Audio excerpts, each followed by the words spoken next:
I want to know about the Rockstar phase. Yeah. You had one? Yeah. This excites me. Yeah, that's why I finally, like at 38, was like, I got to get smart, because there was that. I remember one time being like, oh man, I don't know if I should. I remember one time I saw Bruce Willis out when I was first in Hollywood. Man, all these beautiful women were around him. Man, he's Bruce Willis.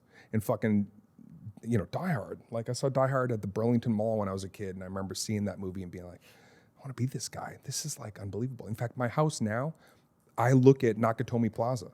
To this day, I'm seeing the Die Hard, like I fucking, and so I see him out one night. Dude, I'm like, this is the guy. I see him out one night, like Hyde or whatever, like, one of the, right? Or whatever, the fucking voyeur. You know what I mean? It's Hyde at its old location. It wasn't even where it is now. Right? The peppermint something bullshit, whatever.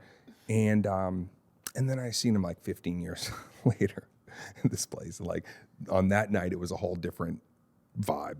Kind of looked at him, and I swear to God, it was like almost like he remembered us looking at each other 15 years sooner, and he was like, and he kind of went like still here, like, and I was like, yo, I think it's time to start. I think it's time to start broadening my horizons, and yet I will tell you, I enjoyed every bit of my single life, and I played it up to the hilt, and it was awesome. I was the fucking unluckiest kid in high school who could barely get a girl to look at me. And now the whole world was like my oyster for a little bit. And if you don't think I didn't take full advantage of that, you're a fool.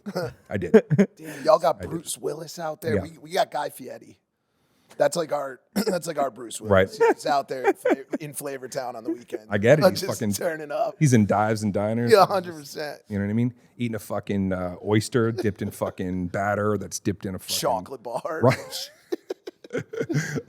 It was awesome, man. It was a great era, that whole thing, that whole part of my life. But in the middle of it was this thing with my brother. So when I do the doc, I'm gonna share all those stories of what was it like to fucking be like, you're on fire, it's going hot. Nobody knew how to talk to me. My friends were like, we don't even know if we're like, can hang with you. And I'm like, that's ridiculous. But, and then new people want to be in your life for absolutely no reason.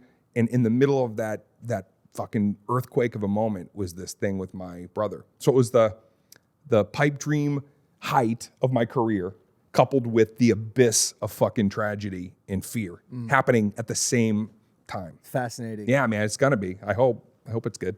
That's so cool. Did it take away from it? What did I take away from it? No. Did it take away from it? Like,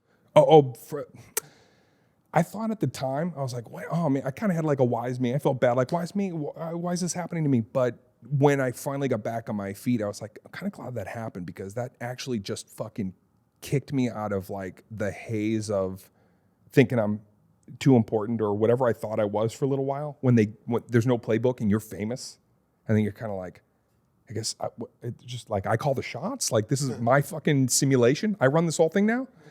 And it knocked me back into a place where I was like, I'm just a kid from Arlington. I'm a fucking kid who had nothing growing up. And I'm going to do everything I can for the rest of my career to only deliver when I have something great. And that's why I tap out. The stories you hear of people saying like, they learn later in life, hey, one thing I look back on and I wish I took more moments because I worked so hard. I listened to that. So when I was like 30, I was like, if I don't have something to say, I'm not showing up. Sometimes where you don't show up is more important than where you do. The law of scarcity. 48 laws of power. Yeah, so when I come out with this, I've got a Gatling gun now, and I'm coming out with something brand new that I know is undeniable. And so it did. It fractured me, and it took a lot of therapy and a long time for me to look back and realize, like, man, I'm glad that happened, because I was kind of becoming a person that I didn't really know.